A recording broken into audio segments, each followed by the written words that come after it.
Thailand is winning its second battle against Covid-19, but an economic end is still out of sight. Interprovincial travel is still restricted across the country and 14 days quarantine is required for visitors from 5 highly infected provinces, namely Samut Sakhon, Rayong, Chonburi, Trat and Chanthaburi. Phuket announced this weekend that it has not had a Covid-19 case in 1 month, while officials are reported to be pleased that there has been no flare-up in Bangkok despite its proximity to Samut Sakhon and the eastern provinces. Thai officials are still battling the second Covid-19 outbreak in the kingdom in Samut Sakhon, the province hardest hit by the disease since the start of the pandemic, and the eastern provinces, especially Rayong and Chonburi. On Saturday, Deputy Public Health Minister, Samut Sakhon, was upbeat that the battle was being won, while nationwide, provincial governors announced an easing of measures. The second battle on the economic front is also delicately balanced, with an economist, this week, from Krungsri Bank pointing out that the government does not have the tools to deal with the problem from an economic perspective. Governor Wichian Chantaranothai of Nakhon Ratchasima, left, and Governor Naren Woonsiu of Phuket, right. Both provinces announced an easing of restrictions over the weekend, but the disease is still being battled in Samut Sakhon and the eastern provinces. At the same time, economists are emphasizing the need for a definite time frame to bring the pandemic under control and the limit of the power the government has to protect the economy. Thai public health officials are expressing guarded optimism at progress in the fight against Covid-19 in the kingdom. The main center of infection remains Samut Sakhon province, while the eastern provinces are also still of concern. Throughout the country, an easing of restrictions has begun, although interprovincial travel is still subject to tight controls, particularly for those staying overnight. 73 deaths from Covid-19 as of Sunday. On Sunday, Thailand had recorded 73 deaths from the disease.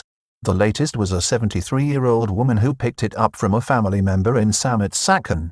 Similarly, on Saturday, an 81-year-old man was reported to have died after being infected by a family member in the province which has seen the most severe outbreak of the disease in Thailand and where the battle against it is still raging.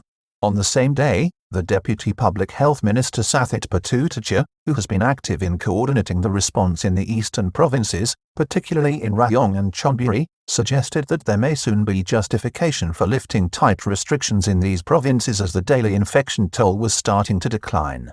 Optimism among officials about Bangkok, which still has the second highest number of infections in Bangkok. There is also guarded optimism that the virus has not broken out given its proximity to Samut Sakhon. The city remains the second highest infected area in the kingdom, with 657 cases being recorded so far compared to 5,184 in Samut Sakhon on the coast to the southwest. Mr. Sakhon said the goal was to reduce levels of infection so that the eastern provinces return to the orange zone categorization, and thanked the public for its cooperation so far. We have to thank people for their patience and cooperation, which has led to this faster than expected success in containing the outbreak, he said. Over the weekend, he met government and health officials in Chonburi to review progress. He promised that a move to relax controls on the provinces will be made soon, with a submission to the Center for Covid-19 Situation Administration. Top Ministry of Public Health official cautious about moving too quickly to limit restrictions in the capital. Dr. Opus Kongpornpong, who is the Director General of the Department of Disease Control at the Ministry of Public Health, was more cautious when it came to calls to ease further restrictions in Bangkok by lowering it to an orange zone on the government's system of controls. Last week, the Bangkok Metropolitan Administration eased a range of restrictions on business activity in the metropolis in relation to retail outlets and other businesses, as authorities remain mindful of the balancing act between curtailing the virus threat and keeping economic activity alive. Provincial governors announce an easing of measures across the country. Over the weekend, there was also brighter news as provincial governors and officials lowered the guard against the virus but also reminded the public of the restrictions in place. In Phuket, Governor Naren Woonsiu confirmed that his province had not reported a new case in 29 days and would not require 14 days quarantine of visitors from 28 provinces coded red.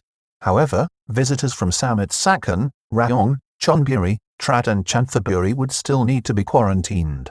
Travelers from other provinces will not have to get their ID cards scanned before entering Phuket, but they still need to undergo thermal scanning, checking in via Mochana application and pre-registering at the website gofujet.com before entering the province either by land, air, or sea channels, he outlined.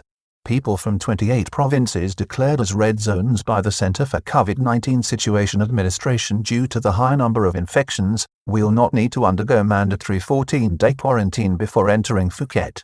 Nakhon Ratchasima and Ayutthaya also announced the lifting of some restrictions for travellers at the same time. Ayutthaya's Governor Panu Yimsri and Nakhon Ratchasima's Wichian Chantaranothai also announced an easing of restrictions, but tight controls remain, including a requirement in Ayutthaya for any visitor arriving in the province to report their presence within 12 hours to a senior official or village headman and quarantine if they are from the 5 provinces that are deemed most at risk. Meanwhile, economists are analyzing the impact of the second wave, which is still, despite the progress being made, in the balance. Krungsri Bank economist questions if the government can control the economic impact of the virus. The government has been advancing targeted support while trying to keep the economy ticking over.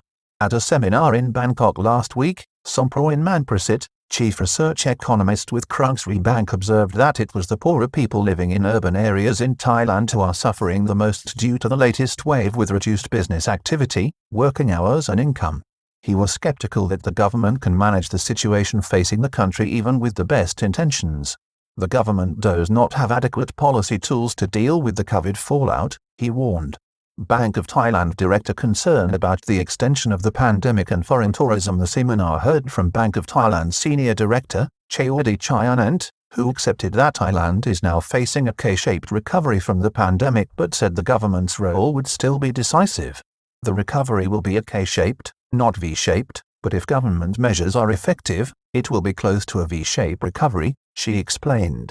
She said the biggest issue for her as an economist was to ascertain just how long this pandemic will last. Ms. Chayawadi again emphasized the importance of reopening the foreign tourism industry, which will have to wait until the virus health threat eases considerably. Government may have to raise the borrowing limit during the economic seminar. The executive director of the Macroeconomic Policy Bureau at the Fiscal Policy Office, Panu Yimsri, admitted that government borrowing had now increased substantially from the 42% of GDP seen at the outset of the crisis and may soon approach the 60% maximum limit set by law. He was satisfied that the limit could be increased once it was shown the expenditure was productive.